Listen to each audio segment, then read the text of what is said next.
일단 여기서 정리 한번 하고 갈까요? 이슬람은 시아파와 수니파로 나뉘죠. 시아파는 이란이고 수니파는 사우디죠. 시아파하고 수니파하고 비등비등한 줄 아셨겠지만 알고 보니 수니파가 9대1로 압도적이죠. 이란은 밀리니까 싫죠? 자기도 나름 페르시아 대제국의 후예인데 그래서 이란, 이라크, 시리아, 레바논 같은 종파인 시아파 벨트를 형성했죠. 시아파 벨트가 어느 나라를 감싸고 있죠? 이스라엘을 둘러싸고 있죠. 이스라엘은 둘러싸이니까 압박 느끼죠? 압박 느끼니까 싫죠. 그래서 큰형한테 도움 청해야죠. 큰형이 미국한테 도움 청하죠. 미국엔 유대인이 많죠? 유대인은 더더욱이나 돈이 많죠. 그래서 미 선거에 정치자금 후원하고 경제적으로 영향력 끼치죠. 안 그래도 미국하고 이란이 왼수인데 미국은 더 좋죠. 미국이 이스라엘 돕죠? 그럼 이란은 압박 느끼죠. 그래서 시아파 벨트 국가인 이라크, 시리아, 레바논에서 맨날 전쟁이 나죠. 수니파는 시아파가 싫죠. 즉 사우디는 이란이 싫죠. 그러니까 수니파와 함대 묶여서 시아파 이란에 대항하죠. 사우디는 전통적인 친미 국가거든요. 그럼 더 잘 됐죠. 미국, 이스라엘, 수니파가 한데 뭉쳐서 시아파를 조지죠. 그럼 이스라엘은 아군이 많으니까 좋죠. 이스라엘은 이 땅을 완벽하게 자기 걸로 만드는 게 지상 목표니까 이 힘을 바탕으로 해서 팔레스타인 난민 다 내쫓고 자기가 여기 완전히 눌러 앉아야죠. 이게 중동 패권이 걸려있는 문제니까 누구 하나 물러설 수가 없죠. 이란도 대페르시아 제국의 유구한 역사와 전통을 자랑하는 뼈대 있는 가문이죠. 언어도 다르죠. 민족도 다르죠. 아랍권에 애초에 속하지도 못하니까 중동이라고 부르죠. 사우디는 자기가 다수죠. 힘도 더 세죠. 미국 큰형도 옆에 있죠. 이란이 아무리 전통과 역사가 있다 하더라도 이란한테 밀리기가 싫죠. 이란은 뭐 지금 미국의 경제 제재 당해서 나라가 망할 판인데 지금 밀릴 수가 없죠.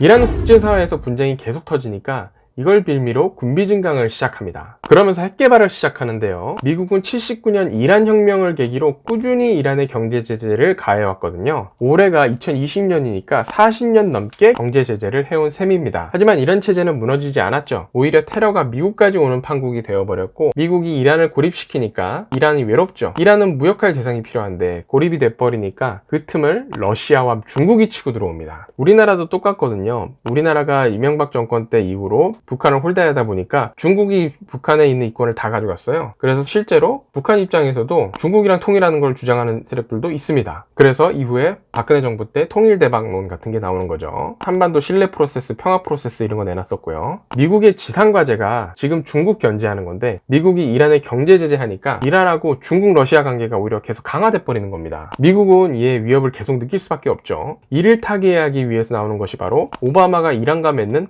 핵합의입니다. 오바마는 이란과 핵합의를 꽤 성공적으로 도출해내는데요. 미국하고 이란 둘이서만 합의를 진행하는 게 아니라 미, 영, 푸, 독과 더불어 중국, 러시아까지 그러니까 안전보장이사회 상임이사국들을 한자리에 모아서 핵합의를 공고히 만든 거죠. 합의도 공식적이고 공공적으로 만들면서 동시에 건전하게도 만들고 무엇보다 미국 혼자 감시하는 게 아니라 다자간에 서로 견제하게 만드는 거죠. 이란이 미국의 주적이잖아요. 미국은 이 주적이 핵 가질까봐 두려운 거거든요. 근데 이란이 자꾸 경제 제재 받고 공격당하고 그러니까 배째라는 식으로 핵 개발해버리는 거죠. 그래서 오바마가 음성화된 걸 양성화시킨 겁니다. 그래서 농축우라늄을 3.67%로 제한하는 핵 합의를 도출합니다. 정확하게 핵 발전을 할 수 있는 수준까지만 딱 허락을 해주는 거죠. 핵폭탄을 만들려면 90%가 넘어가야 되거든요. 핵합의가 되고 이란은 축제 분위기가 됩니다. 경제 제재가 풀리니까 이제 우리도 살 길이 열린다는 거죠. 페르시아의 영광을 회복할 길이 열린다는 거예요. 어느 정도였냐면 이란 사람들이 길거리로 쏟아져 나왔어요. 막 행진하고 소리 지르고 열광의 도가니였습니다. 미국이 이란과 핵합의를 한 이유 중 하나는 IS를 견제하기 위함이 있습니다. IS가 하루가 멀다 않고 뉴스에 나왔었잖아요. 근데 지금 싹 사라졌죠. 이건 다른 영상에서 따로 다뤄볼게요. 사실 IS는 미국이 만든 거나 마찬가지예요. 그래서 처음 미국과 IS는 협력관계였습니다. 그러다가 IS가 2015년 프랑스 파리 테러를 일으키면서 전 세계 공공의 적이 되죠. IS는 순위파거든요. 이란은 시아파고요. 그래서 이란한테 이 IS가 늘 눈엣 가시였습니다. 근데 때마침 요 IS가 공국의 적이 돼버리니까 이란은 너무 좋죠. 미국이 IS를 직접 다 쫓아다니면서 조질 수가 없습니다. 그래서 미국이 이란과 화해 모드를 조성하고 이란이 IS를 조지게 만드는 거예요. 이란은 시아파거든요. IS는 순위파니까 필드에서 이를 적극적으로 상대하는 거죠. 이때 미국이 이란을 지원해주고 이에 앞장서서 이 IS 토벌을 위해서 범국가적으로 움직였던 사람이 솔레이만입니다. 실제로 이란이 정확히 마키는 솔레이마니가 IS를 조졌기 때문에 우리가 이 IS 소식을 이제 덜 듣는 거예요. 솔레이마니가 그럴 수 있었던 것은 이 시아파 벨트에 전반적인 영향을 끼치는 사람이 바로 이 솔레이마니였기 때문입니다. 이에 대해선 다음 영상에서 한번 다뤄보겠습니다. 그리고 IS가 해결되니까 트럼프가 오바마가 주도했던 이란과의 핵 합의를 뒤집어 버리는 거죠.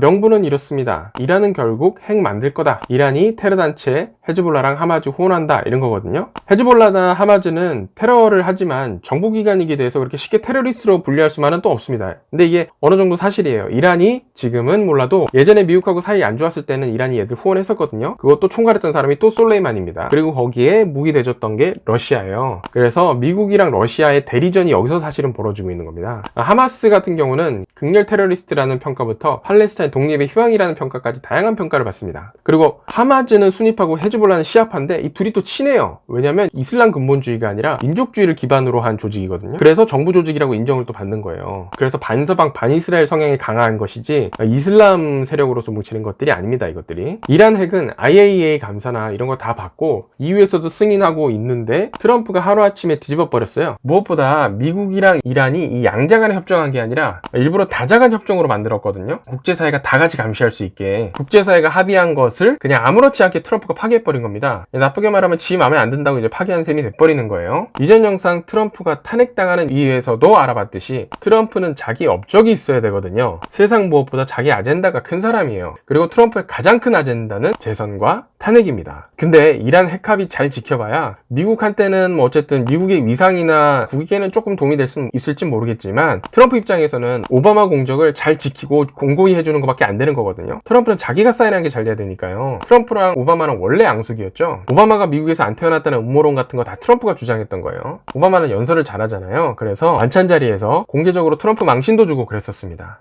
북한이 오바마하고는 계속 싸웠었거든요. 그러니까 트럼프는 북한하고는 또 대화하죠. 솔레이마니는 일부의 사령관이자 정권 2인자거든요. 그냥 테러리스트니까 죽인 거 아니야? 이렇게 생각하시는 분들이 있는데 전혀 그렇지 않습니다. 그럼 이 솔레이마니는 누굴까요?